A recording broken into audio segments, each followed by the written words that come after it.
Përshëndetje të nderuar teleshikues, ja ku takuam sërish në këtë edicion informativ, ku në vijmë ju ftoj që të ndiqni informacionet e përgatitura.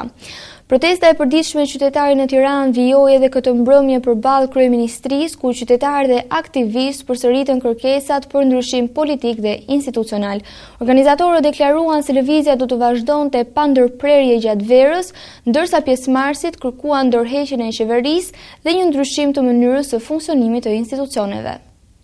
Protesta e qytetarëve në Tiranë vijoi edhe mbrëmjen e sotme duke shënuar një tjetër ditë të grumbullimit të qytetarëve në bulevardin Dëshmorët të Kombit. Pjesëmarrësit u mblodhën fillimisht në sheshin Skënderbej dhe më pas marshuan drejt kryeministrisë, ku zhvilluan tubimin e radhës. Qytetarët mbajtën pankarta dhe përsëritën thirrjet kundër qeverisë, ndërsa nga podiumi u kërkua vazhdimi i qendresës qytetare deri në përmbushjen e kërkesës së protestës. Organizatorët theksuan se lëvizja nuk do të ndalet gjatë periudhës së verës, pavarësisht temperaturave të larta dhe sezonit turistik. Sipas protesta do të vijojë çdo ditë për të mbajtur të pandërprer presionin ndaj institucioneve. Gjatë fjalimeve, aktivistë dhe qytetarë kërkuan ndryshime politike, më shumë përgjegjësi institucionale dhe një përfaqësim më të madh të interesave të qytetarëve. Ata deklaruan se protesta e nisur fillimisht kundër projektit në Zvernec ishte shndruar në një lëvizje më të gjerë me kërkesa për ndryshim të sistemit. Me pjesëmarrjen e qytetarëve nga Tirana, qytetet të tjera të vendit dhe mbështetjen e diasporës, organizatorët bën thirrje që qendresa të vijonte dhe në ditët në vijim, duke cilësuar protestën si një përballje të vazhdueshme qytetare me qeverinë. Partia Demokratike hyn në fazën e fundit të riorganizimit të strukturave drejtuese me votimin e 9 kryetarëve dhe drejtuesve të sekretarive. Këshilli Kombëtar do të përcaktojë përbërjen e re të ekipit drejtues, ndërsa disa prej figurave aktuale pritet të konfirmohen për një mandat të dytë. Krahas emrave të njohur, gara sjell edhe kandidatura të reja që synojnë të marrin në role në drejtimin e partisë.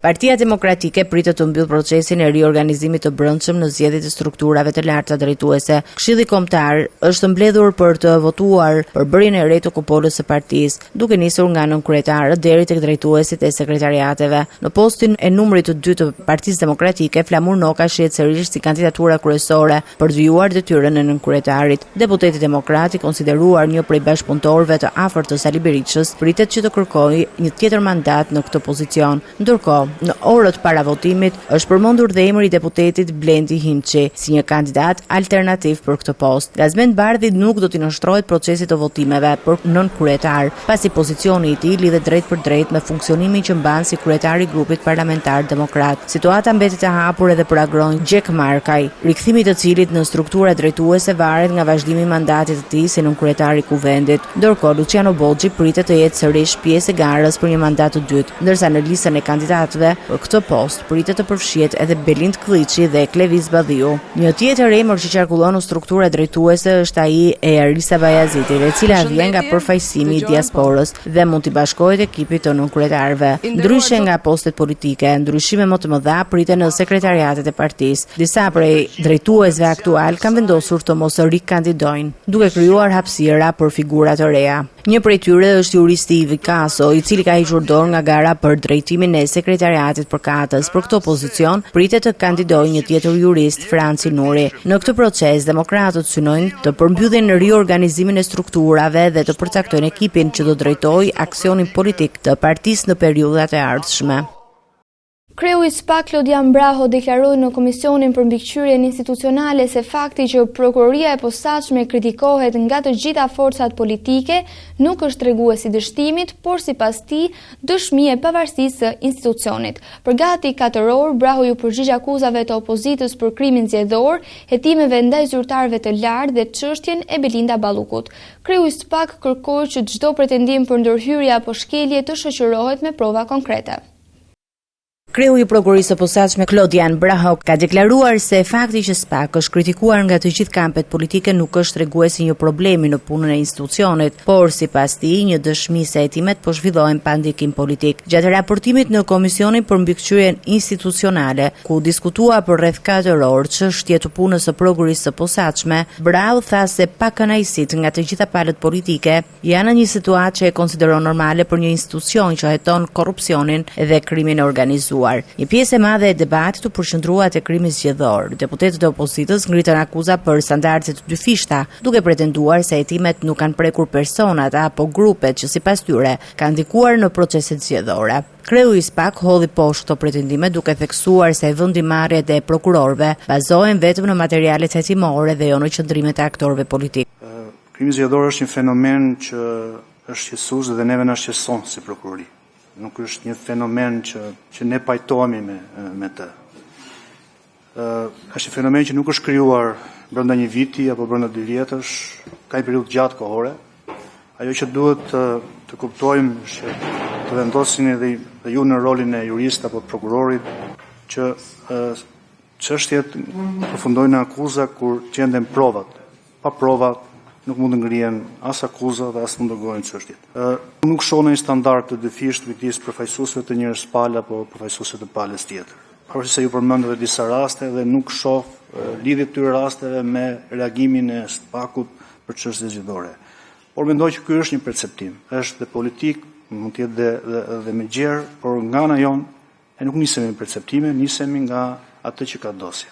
Dhe ju siguroj që nëse dosjet kanë provat e nevojshme, kushdo që të jetë, në secila anë të jetë, do mbaj përgjegjësi për atë veprim që ka kryer. Një tjetër çështje që u diskutua ishte hetimi ndaj ish-zëvendësministres Belinda Balluku. Brau bëri të ditur se hetimet vijojnë dhe se një vendim më tejshëm do të merret në momentin e duhur. Nuk mund të them më tej detaje konkrete, është një çështje konkrete. Mbas moment të mëvonshëm prokuria do në vijim të hetimeve do ketë një vendimarrje përkatëse. Por nuk mund të komentoj sot një çështje konkrete. Ajo që është e qartë është që prokuria e ka pasqyruar në të diskutimi me dyert të mbyllura se çfarë ka kërkuar dhe është e qartë dhe reagimi i prokurorisë pas vendimarrjes së kuvendit. Debati u ushtri edhe te kryeministri Edi Rama, pasi deputetët e opozitës pretenduan se ai nuk është thirrur nga SPAK. Brau kërkoi që çdo pretendim të shoqërohet me prova.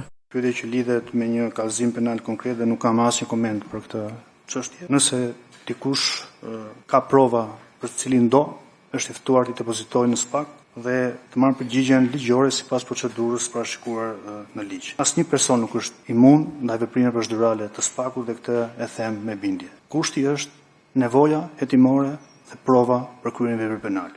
Kreu i SPAK-ut reagoi lidhur edhe me diskutimet për çështjen e takimit në Aruba, duke theksuar se prokuroria e posaçme nuk lejon që provat të mbahen pa u trajtuar në dosjet hetimore.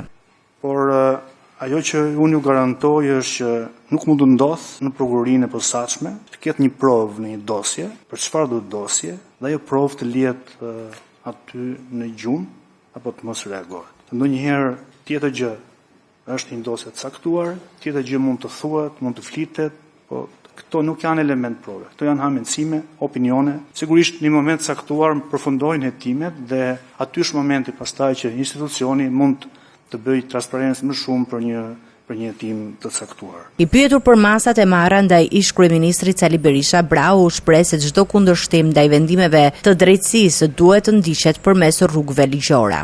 Pyetjet. Faleminderit zonja Hoti. Në fakt gjitha pyetjet tuaja lidhen me çështje konkrete dhe unë nuk kam koment për asnjë çështje konkrete. Secili person që ka një proces gjyqësor, kushdo qoftë ai, ka të drejtën që të kundërshtojë vendimarrjet e SPAK-ut, ka të drejtën të dëgjohet gjykat dhe është gjykata që ka kompetencën të përcaktojë çfarë është e drejtë dhe çfarë është e gabuar. Kundër këtij vendimi i gjykatës ekziston edhe tankimi në gjykatat më të larta. Gjatë seancës, kreu i SPAK u ndal edhe tek dosje të tjera në hetim duke theksuar se në prokurorinë e posaçme asnjë çështje nuk mbetet pa u trajtuar dhe se çdo hetim zhvillohet mbi bazën e provave. Amnistia penale miratuar nga Kuvendi ka sjellë lirimin e 541 personave të dënuar në institucionet e vuajtjes së dënimit në vend. Përfitues janë kryesisht persona të dënuar për vepra më të lehta penale ose që kishin pak kohë të mbetur nga përfundimi i dënimit. Për shumë prej tyre dalja nga qelit shihet si një mundësi për një fillim të ri, ndërsa sfida kryesore mbetet reintegrimi me shoqërinë. Dy herët e burgjeve janë hapur këtë të mërkur për qindra të dënuar, të cilët kanë përfituar nga amnistia penale miratuar nga Kuvendi i Shqipërisë. Në burgun e Reçit, 101 persona kanë lënë qelit dhe janë rikthyer pranë familjarëve të tyre. Bëhet fjalë për të dënuar që plotësonin kriteret e përcaktuara në ligjin e amnistisë, mes tyre persona me dënime për vepra më të lehta penale ose me pak muaj të mbetur deri në përfundim të vuajtjes së dënimit. Unë jam akuzuar për lënë narkotike, prodhim dhe shitje lënë narkotike, jam dënuar me 5 vjet burg dhe vojta 2 vjet e 7 muaj. Dhe nuk jam kapur me asnjë lloj gjaje.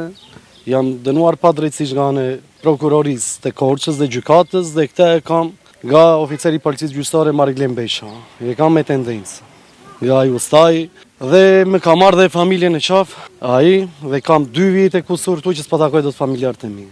Edhe në institucionet e tjera të vuajtjes së dënimit janë zbatuar përfitimet e amnistisë. Në burgun e Kosovës në Lushnjë janë liruar rreth 120 të dënuar, në Fije rreth 98 persona, ndërsa nga Fushkruja kanë fituar lirinë 9 të dënuar. Në Durrës përfitues kanë qenë 10 persona, ndërsa në Vlorë vetëm 1 përfitues. Në burgun e Drenovës, 60 të dënuar janë larguar pas përfitimit nga amnistia. Mes tyre ishte dhe Igli Çangëtari, i cili pas përfundimit të dënimit e konsideron periudhën e kaluar pas hekurave si një përvojë që i ka shërbyer për të reflektuar mbi të ardhmen.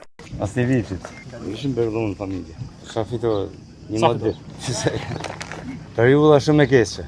Ushqimet katastrofë, as derrat mos më hangër, shumë keqe.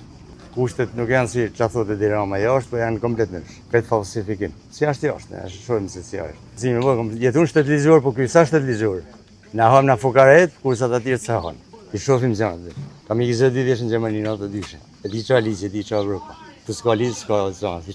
Por kthimi në liri nuk është i njëjti për të gjithë. Për disa ishte dënuar, sfida më e madhe nis pas daljes nga burgu për shkak të vështirësive psikologjike dhe përshtatjes me jetën e ambienteve të izolimit. Ndërkohë, për disa të tjerë, liria shoqërohet me përpjekje për të kthyer emrin dhe reputacionin e tyre. Besmir Qezari deklaron se dalja nga burgu nuk përbën pranim të fajësisë dhe se synon të vijojë betejën ligjore për të provuar pafajësinë e tij. Jam dënuar pa drejtësisht nga ana e prokurorisë të Korçës dhe gjykatës, 2 vite kusur tu që s'pa takoj dot familjarët e mi. Do ta kërkoj dhe kjo është vetëm fillimi. Në institucionin e grave në Pojsk ka fituar lirinë edhe 15 gra të dënuara. Amnistia penale ka sjellë ndryshime në sistemin penitenciar, por për 541 persona të liruar, sfida e radhës është rikthimi në jetën sociale, gjetja e një mundësie punësimi dhe përshtatja në realitetin jashtë institucioneve të vuajtjes së dënimit. Qeveria shqiptare ka miratuar në parim marrëveshjen për sigurimet shoqërore me Sloveninë, duke i hapur rrugën mirënjohjes reciproke të viteve të punës dhe kontributeve të emigrantëve shqiptar në të dy vendet. Me këtë marrëveshje shkon në 17 numri i vendeve me të cilat Shqipëria ka arritur dakordsi për njohjen e periudhave të sigurimit, ndërsa 11 prej tyre janë vende të Bashkimit Evropian. Emigrantët shqiptar në Sloveni do të kenë mundësi të përfitojnë nga njohja e viteve të punës dhe kontributeve të sigurimeve shoqërore pas miratimit në parim nga qeveria shqiptare të marrëveshjes dypalçe në këtë shtet. Marrëveshja synon të garantojë që periudhat e punës dhe kontributet e paguara në Shqipëri dhe Sloveni të njihen reciprokisht, duke mbrojtur të drejtat e qytetarëve që kanë ndërmarrë karrierën e tyre profesionale në më shumë se një vend. Ministri i Ekonomisë dhe Inovacionit Elina Ibrahimaj e cilësoi këtë politikë si një proces të rëndësishëm për mbrojtjen e të drejtave të emigrantëve shqiptar, veçanërisht për përfitimet e ardhshme nga skema e sigurimeve shoqërore. Dua të kujtoj këtu që kjo është një politikë e cila prej disa vitesh tashmë ka filluar dhe është intensifikuar nga ana e qeverisë shqiptare, pasi është thelbësore në mbrojtjen e të drejtave të punës dhe në mbrojtjen e të drejtave dhe pagesave që çdo individ mund të marrë në të ardhmen, pasi ka kryer disa vite pune në Republikën e Shqipërisë dhe disa vite pune në një vend tjetër. Në përfshirjen e Slovenisë, numri i marrëveshjeve dypalçe për siguritë me shoqërore mes Shqipërisë dhe vendeve të tjera arrin në 17, ndërsa 11 prej tyre janë nënshkruar me vende anëtare të Bashkimit Evropian. Sipas ministres, rreth 20.000 shtetas shqiptar kanë përfituar deri tani nga këto marrëveshje, ndërsa një ndër më të rëndësishmet ishte ajo me Italinë për shkak të numrit të lartë të shqiptarëve që jetojnë dhe punojnë atje. Ka qenë një problem i cili ndër vite është mbartur. Ne, siç e dini, gjatë vitit të kaluar kemi firmosur dhe ratifikuar marrëveshjen me Italinë që është më e rëndësishmja, pasi numri i shqiptarëve që punojnë dhe jetojnë në Itali është shumë i lartë. Deri tani janë rreth 20.000 shqiptarë që kanë përfituar nga marrëveshjet që ne kemi firmosur për njohjen e viteve të kontributeve të sigurimeve shoqërore. Në mbledhjen e fundit të qeverisë u miratuaj gjithashtu ndryshime në 3 ligje të sistemit financiar me synimin në modernizimin e kuadrit ligjor dhe përafrimin e mëtejshëm me standardet e Bashkimit Evropian.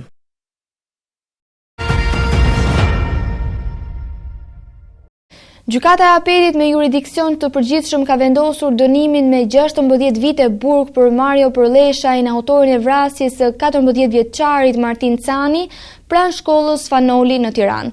Përleshaj u shpall fajtor për akuzat e vrasjes në rrethana cilësuese dhe vrasjes në rrethana cilësuese mbetur në tentativë, pasi gjatë konfliktit plagosi për vdekje bashkëmoshatarin e tij dhe një tjetër të mitur. Familja e viktimës e ka kundërshtuar vendimin duke cilësuar dënimin të pamjaftueshëm. Gjykata e Apelit me jurisdiksion të përgjithshëm ka dhënë vendimin për ngjarjen e rëndë që tronditi opinionin publik në nëntor të vitit 2024 ku humbi jetën 14 vjeçari Martin Cani. Trupi gjykues vendosi 16 vite burg për Mario Përleshajin, i cili u shpall fajtor për 2 vepra penale, vrasje në rrethana cilësuese dhe vrasje në rrethana cilësuese mbetur në tentativë. Ngjarja ndodhi në 18 nëntor 2024 pranë shkollës Fanoli në Tiranë, ku 2 të miturit, nxënës të së njëjtës shkolle, u përfshinë në një konflikt fizik. Gjatë Përleshaj goditi me thik Martin Canaj duke i shkaktuar plagë të rënda që i morën jetën, ndërsa plagosi dhe një tjetër bashkëmoshatar. Gjatë procesit gjyqësor, gjykata vendosi rihapjen e hetimit dhe kërkoi kryerjen e vlerësimeve psikologjike për autorin dhe të miturin, të përfshirë në konflikt me qëllim një analizë më të plotë të rrethanave të ngjarjes. Pas shpalljes së vendimit, përfaqësuesi ligjor i familjes Sani deklaroi se ata nuk ishin të kënaqur me masën e dënimit. Pretendimet ishin të shumta, por kryesisht lidheshin me margjen e dënimit, për ta thënë shkurt, një dënim më të lartë se 16 vite. Gjithsesi ne mendojmë që te kalimi i kufirit 12 vite, që ishte një kufi i vendosur në kodin e të miturve, për drejtësi për të miturit, mendojmë që është pozitive për gjykatën, duke parë dhe mënyrën se si e ka kualifikuar veprën penale.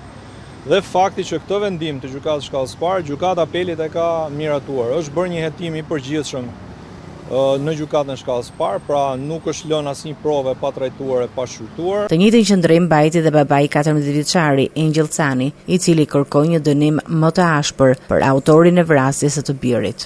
Kjo që na ka ndodhur ne mos i ndodh kujt, domethënë ne akoma nuk kemi dhimbja jone shumë e madhe dhe pa imagjinueshme. Më themi. Atëherë një gjykata ka drejtat e veta dhe ligjet janë ligje.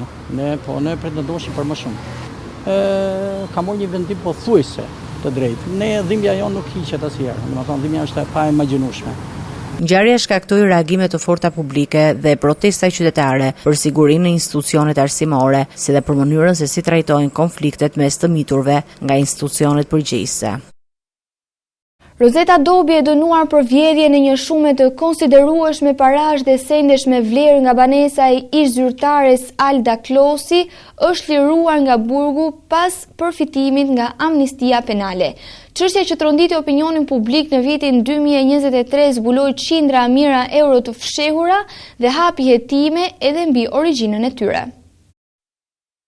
Rozeta Dopi e dënuar për vjedhjen e një sasie të madhe parash dhe sendesh me vlerë nga banesa e ish-zyrtares së lartë Alda Klosi është liruar këtë të mërkurë nga institucioni i ekzekutimit të vendimeve penale për gratë në Pojsk, pasi përfitoi nga amnistia penale. Emri i saj u bë i njohur në fillim të viteve 2023, ku arrestuan në ndyshimet se kishte vjedhur 120.000 euro, $30.000 amerikan dhe sende me vlerë nga apartamenti ku punonte prej vitesh si pastruese. Megjithatë, hetimet e mëvonshme zbuluan një shumë edhe më të madhe parash. Gjatë kontrollit në banesën e saj, policia sekuestroi 404.000 euro, $8.500 amerikan dhe bijuteri floriri të fshehura në tubin e aspirimit. Gjithashtu bllokuan mbi 58.000 euro, $7.000, 368.000 lek dhe 3 automjete, 2 prej të cilave dyshohet se ishin blerë me të ardhura të siguruara nga aktiviteti kriminal. Sipas dosjes hetimore, Rozeta Dopi dyshohet se kishte kryer vjedhje në bashkëpunim me djalin e saj, Javier Dopi. Sipas kallëzimit për grabitjen e kasaforcës në banesën e Alta Klosit, hetuesit zbuluan edhe episode të tjera të dyshuara vjedhje duke zgjeruar objektin e hetimit. Çështja mori një jon të gjerë publike jo vetëm për vlerën e konsiderueshme të shumave të sekuestruara, por edhe për hetimin që u zhvillua mbi origjinën e parave të gjetura në banesën e ish zyrtares. Përveç Rosetta Dobit, nga Amnistia Penale ka përfituar lirinë edhe disa gra të tjera të dënuara në burgun e Pojskës, ndërsa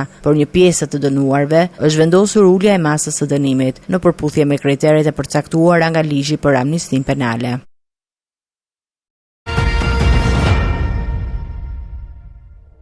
Një operacion i policisë së Lezhës zbuloi 5 ambiente të përshtatura për kultivimin e kanabisit në fshatin Vel, duke çuar në arrestimin e 2 personave.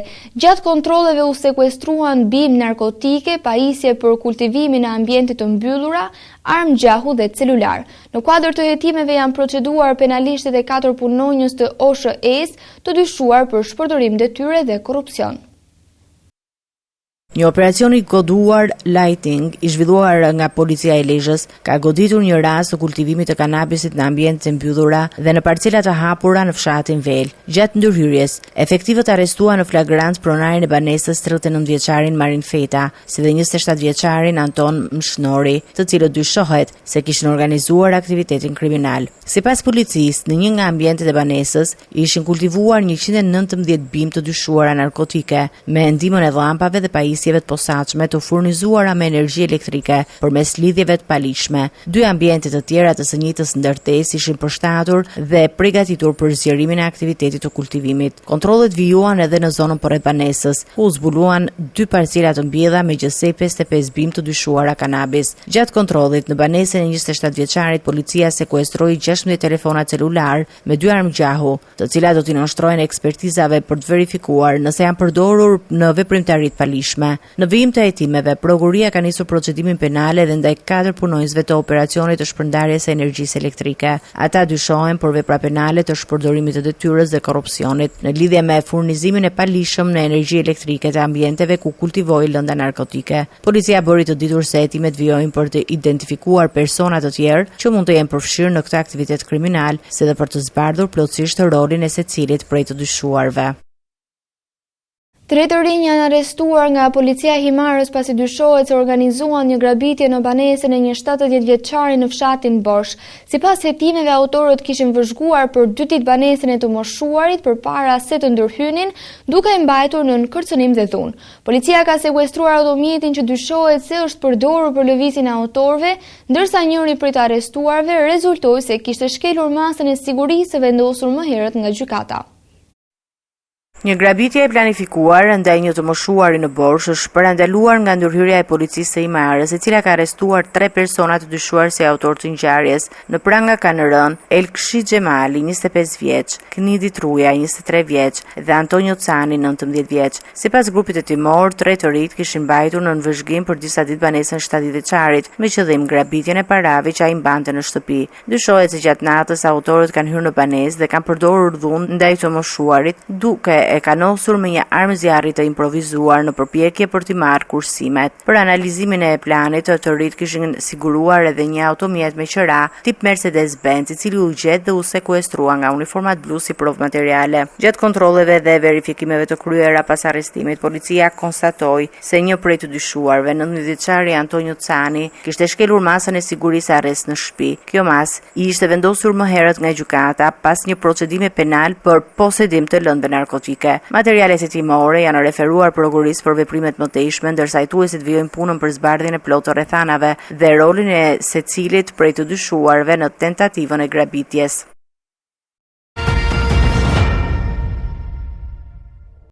Vijojmë me informacione nga Kosova.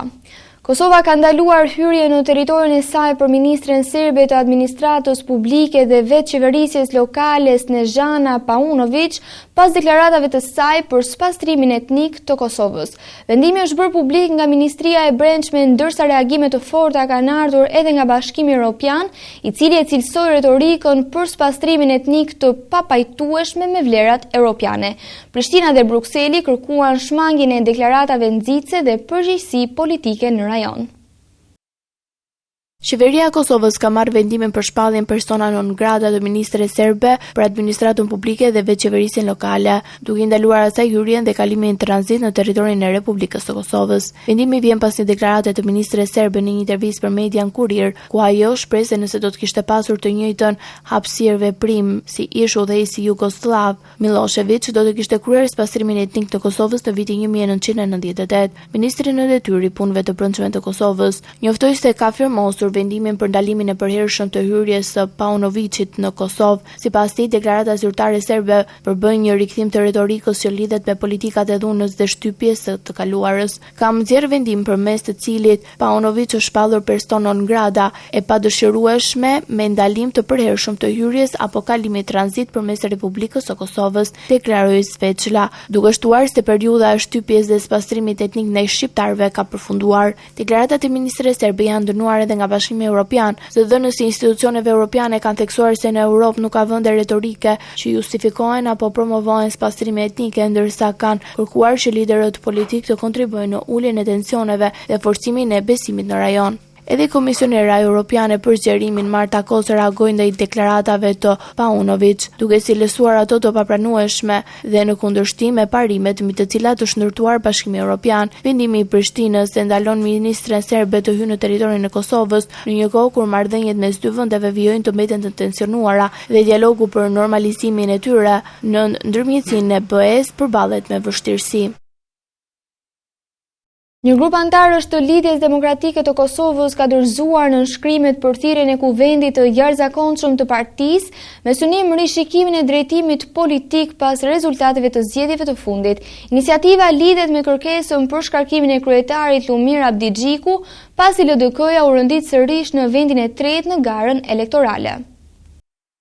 Lidhja Demokratike e Kosovës ka hyrë në një fazë të re debatit të brendshëm pasi një grup antarësh ka ndërmarrë nismën për thirrjen e një kuvendi të jashtëzakonshëm të partisë. Nënshkrimet e mbledhura për këtë proces janë dorëzuar në selinë e LDK-s nga deputeti Armend Zemaj dhe antari i partisë Florian Dushi. Nisma është shoqëruar me kërkesën për ndryshim të leadershipit, ku në qendër është pozicioni i kryetarit Lumir Abdigjiku. Shkak për këtë lëvizje është bërë rezultati i zgjedhjeve të 7 qershorit, ku LDK-ja u rëndit për herë të dytë në vendin e tretë, duke nxitur kritika të brendshme për drejtimin e partisë dhe strategjinë elektorale. Sekretari i LDK-s Ilir Ferati konfirmoi pranimin e dokumentacionit, por bëri të ditur se numri i saktë i firmave do të publikohet pas përfundimit të verifikimit. Sipas rregullave të brendshme të LDK-s, për thirrjen e kuvendit të jashtëzakonshëm, kërkohet mbështetja e të paktën 1/3 të delegatëve të kuvendit partisë. Kuvendi i LDK-s përbëhet nga 355 delegatë, çka do të thotë se për të plotësuar kriterin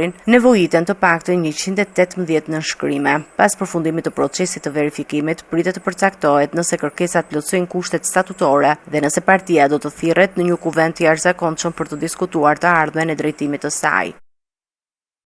Të nderuar teleshikues, kjo ishte gjithçka që kishim përgatitur për ju në këtë edicion informativ. Së bashku do të rishihemi në edicionet e ardhshme. Deri atëherë, miru takofshim.